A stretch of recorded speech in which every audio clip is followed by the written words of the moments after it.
अस्सलाम वालेकुम नाज़रीन, प्रोग्राम में खुशामदीद। कराची के अंदर रोज़ाना एक छोटा सा ड्रोन हमला होता है जिसके अंदर कभी 12 अफराद हलाक होते हैं, कभी 15 अफराद हलाक होते हैं। हमें हलाक नहीं, शहीद कहना चाहिए। ये बेगुनाह लोग हैं जो मारे जाते हैं, इनका कसूर नहीं होता, अपने अपने काम से जा रहे होते हैं रिस्क कमाने के लिए और रस्ते के अंदर मारे जाते हैं। सिविल सोसाइटी की तरफ से हमें कोई अमन की खास कोशिश नज़र नहीं आती।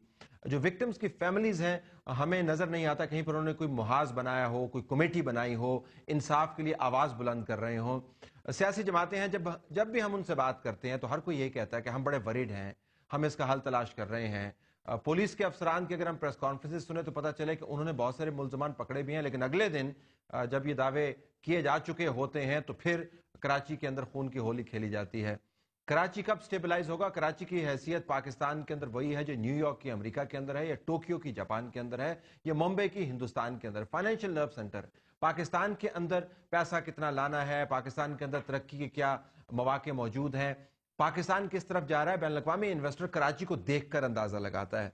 कराची ब्लीड कर रहा है और पाकिस्तान के जो नुमाइंदगान हैं वो खामोशी से बैठे हुए हैं। और इसके अंदर सिस्टम शरीफी ये देखेंगे, पाकिस्तान की तमाम बड़ी सियासी जमातें किसी ना किसी तरीके से कराची के अंदर पावर शेयरिंग किए हुए हैं, मासिवाय एक आध के। कराची के ऊपर हमने आज का फोकस किया हुआ है। हमारे पास सेनेटर मुशाहिद खान साहब जो कराची के शहरी हैं और सेनेटर हैं पाकिस्तान मुस्लिम लीग नून के, हमारे साथ मौजूद हैं। आपका बहुत शुक्रिया, आपने हमें यहाँ पर ज्वाइन किया। हाजी अदील साहब नाज़रीन सेनेटर हैं अवामी नेशनल पार्टी के। अवामी नेशनल पार्टी एक बड़ी तगड़ी पार्टी है, कराची के अंदर इनका वोट बैंक ठीक है और वहाँ से इन्होंने दो सीटें भी जीती हैं और ये स्टेक होल्डर है वहाँ के पीस में। हाजी अदील साहब आपका भी बहुत शुक्रिया। नाज़रीन हम आपको बताते चलें कि MQM को हमने दावत दी थी, उनकी तरफ से कंफर्मेशन भी आई थी, लेकिन ये कहकर उन्होंने अपना नुमाइंदा विड्रॉ कर लिया कि एग्जेक्टिव लेवल के ऊपर कोई बड़े फैसले होने वाले हैं तो हम मीडिया के ऊपर आकर बात नहीं करना चाहते। कमर zaman कारा साहब को भी हमने दरखास्त की थी, उन्होंने भी वादा किया था कि प्रोग्राम में शिरकत करेंगे, लेकिन वो वादा वफा ना हो पाया और उनकी कुर्सी हमें मजबूरन हटानी पड़ी। बहरहाल हाजी अदील साहब के पास चलते हैं। हाजी साहब अस्सलाम वालेकुम। अस्सलाम। हाजी साहब, अब इस प्रोग्राम के अंदर मुझे तजवीज़ करना है हल कराची का, और आपकी सियासी जमात जो है वो कराची के अंदर मौजूद है, आप मरकज के अंदर कोलिशन पार्टनर भी हैं। मैं कराची के जुल्म सितम का तज्जिया ज्यादा नहीं करना चाहता, मैं हल से प्रोग्राम का आगाज करना चाहता हूं। अगर आपके पास बागडोर हो इस तमाम पॉलिसी मेकिंग की, तो आप नुक्ता आगाज कराची में अमन लाने के लिए कहां से करेंगे? बहुत बहुत शुक्रिया। देखें कि आपने हल का पूछा है तो हल तो हम कई मरतबा बता चुके हैं। बदकिस्मती से हम इत्तेहादी हैं, लेकिन हम जो तजवीज़ करते हैं उस हल पे ना सूबाई हुकूमत अमल करती है, ना वफाक उसको गौर करती है, क्योंकि बाज़ इत्तेहादी पार्टियाँ उसकी मुखालफत करती हैं। हमारे हल को बाज़ मरतबा पीपल पार्टी ने भी और उनके कायदीन ने भी सपोर्ट किया था। देखें, जब स्वाद का मसला है, जब स्वाद का मसला हमारे हाथ से निकल गया, जो उस वक्त की MMA की हुकूमत थी और फौज भी वहाँ थी, पुलिस भी थी और मरकज में मुशर्रफ की हुकूमत थी, तो स्वाद पे कंट्रोल था दहशत गर्दों का। जब हम आए, हमने बातचीत की कोशिश की, एक मरतबा नाकाम हुई, दोबारा नाकाम हुई, तो फिर हमने पाकिस्तान के आइन के मुताबिक अपनी अफवाज से सदा की है कि वो हमारे साथ मिलकर एक ऑपरेशन करें। और अब देखें, उस ऑपरेशन के नतीजे में मैं ये नहीं कह सकता हूँ कि स्वात में 100% अमन आया, लेकिन हुकूमत की रीट 99% कायम हो चुकी है। आज कराची के मुकाबले में स्वात में ज्यादा अमन है। स्वात में 2, 4, 5 दिन के बाद कोई एक आध दहशतगर्दी का वाकया होता है, इक्का दुक्का, लेकिन कराची की तरह रोजाना 1 दर्जन, और जैसे कि आपने शुरू में बताया, कभी 10, कभी 15, कभी 20, कभी 50 लोग शहीद नहीं होते हैं। तो हम आज भी ये कहते हैं, वहाँ की पुलिस जो है जौला के ज़माने से अब तक वो सियासी बुनियादों पे उनकी बढ़तियाँ हुई हैं, उनके जो अपॉइंटमेंट्स होती हैं वो सियासी बुनियादों पे होती हैं। 12 मई के वाक़े में पुलिस को कहा गया था कि वो अपने थानों से बाहर न निकलें, फिर रेंजर्स लाए गए। रेंजर्स भी जो हैं वो पॉलिटिकल अदायात के तहत काम करते हैं और बहुत कुछ इख्तियारात उनके पास हैं और कुछ इख्तियारात उनके पास नहीं है। तकरीबन आप देखें कि ये गुज़श्ता 3 साल से मुसलसल रेंजर्स भी वहाँ मौजूद है, पुलिस भी वहाँ मौजूद है, लेकिन कराची में इंसानों का खून है कि बहता जा रहा है। अच्छा हाजी साहब, अब मैं कदा कलामी होती है। मैं जरा आपसे ये बात करना चाहूंगा, सवात का आपने एक मिसाल दी। सवात जो है एक प्योरली मिलिट्री और FC का ऑपरेशन था। सवात के अंदर बाकायदा बिल्ट अप एरियाज के अंदर से آبادی کو وہاں سے نکالا گیا تھا، سوات پورے کا پورا جو ہے وہ خالی کروایا گیا تھا. میں آپ کو کیا بتا رہا ہوں، آپ کو تو بہتر معلومات ہے، لیکن صرف چیزوں کو پرسپیکٹو میں ڈالنے کے لیے. دیکھیں جب آپریشن کا فیصلہ کر لیا گیا تب ہم نے اپنے لوگوں کو بچانے کے لیے انٹرنل اچھا کیا. نہیں میں یہ نہیں کہہ رہا ہوں کیوں کیا، میں صرف وضاحت کر، میں یہ نہیں کہہ رہا ہوں کیوں کیا، میں صرف یہ بتا رہا ہوں ڈسپلیسمنٹ جو ہوئی بعد میں ہوئی آپریشن کے بعد، اور وہ تمام کا تمام جو علاقہ ہے وہ آرمی کے حوالے کر دیا گیا. میری بات سنیں، ہم یہی کہتے ہیں دیکھیں جب ہم آپریشن آرمی کے حوالے کریں گے تو پھر آرمی جیسا چاہے گی ویسا ہوگا.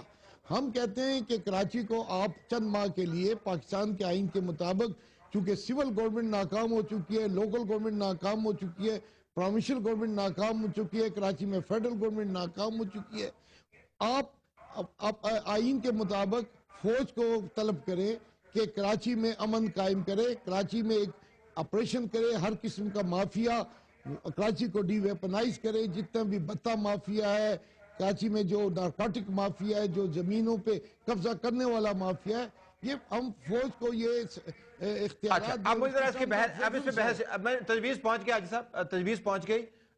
قمر زمان کائرہ صاحب ہمارے ساتھ لائن پر موجود ہیں، ان کو خوش آمدید کہتے ہیں، اور ساتھ مشہد پوچھتے ہیں کہ کراچی کے حالات اتنے ڈیسپریٹ ہو چکے ہیں کہ اس کو آرمی کے حوالے، اور آرمی کے حوالے ویسے نہیں کہ جس طرح میدان کازار ہے، میدان جنگ ہے، ان ایڈ ٹو سیویلین پاور جو ہے کانسٹیٹیوشنل ایک ہے، آپ آرمی کے حوالے کر دیں، آپریشن کروائیں، اور بالکل آپریشن کلین اپ ہونے چاہیے. ذرا اس کے اوپر آئیے گا. جی بسم اللہ الرحمن الرحیم. دیکھیں جی، میں اسٹریٹ اوے یہ کہنا چاہتا ہوں کہ فوج کا جو آپریشن ہے وہ مسئلے کا حل اس لیے نہیں ہے کہ پہلی بات تو یہ ہے کہ وہاں پہ جو اتحادی حکومت ہے وہ یہ باقاعدہ اعلان کرے کہ ہم ناکام ہو گئے. ایک بات ٹھیک، وہ تو کہتے ہیں ہم نے پکڑ لیے اتنے فلاکے اتنے فلاکے اور ہم یہ کر دیں گے وہ کر دیں گے. رحمان ملک صاحب چکر لگاتے ہیں اور جناب اب ہم آئینی ہاتھوں سے نمٹیں گے اور فلانا کریں گے. یہ میں جو فوج کی بات کرتا ہوں، دیکھیں فوج فرض کریں ہم یہ فیصلہ کر لیتے ہیں کہ فوج کلین اپ کرے، کلین اپ کر دیا، اس کے بعد پولیٹیکل فورسز تو آن بورڈ نہیں ہے نا، تو وہ جس وقت چلی جائے گی پھر وہ وہی ہوگا. اصل مسئلہ یہ ہے کہ آپ یہ پہلے پتہ لگائیں کہ یہ ہو کیا رہا ہے. بتائیے کیا ہو رہا ہے. چلے میں یہ سمجھتا ہوں، میں دیکھیں 20 سال رہا ہوں کراچی میں، 2 میں نے الیکشن بھی نیشنل اسمبلی کے لڑے ہیں، ٹریڈ یونین بھی کی ہے، بہت کچھ کیا وہاں پہ، ابھی بھی میرا رابطہ ہے مستقل. کہ کراچی بڑا ریسورسفل سٹی ہے، شاید یہاں کے لوگوں کو اندازہ تو ضرور ہے لیکن اتنا ہے نہیں جتنا میں آپ کو بتانا چاہ رہا ہوں. اور یہ ساری ریسورسز کی جنگ ہے. کبھی ایسا ہوتا ہے کہ کسی ایک گروپ کے پاس آ جاتی ہے، کبھی حالات جب سیاسی تبدیل ہوتے ہیں تو اور کچھ لوگ اس کے دعوے دار آ جاتے ہیں، ٹھیک ہے.